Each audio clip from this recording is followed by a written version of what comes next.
Meaning of implant. Implant. Implant. Implant. Implant. Implant refers to the act of inserting an object or substance into the body. This can be done surgically or through other methods such as injection or inhalation. The result of implantation can vary depending on the purpose and type of implant used.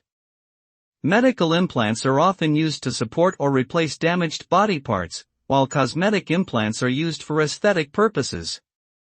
However, there are also controversial uses of implants in surveillance and tracking. In short, implantation involves inserting something into the body for a specific purpose and desired outcome.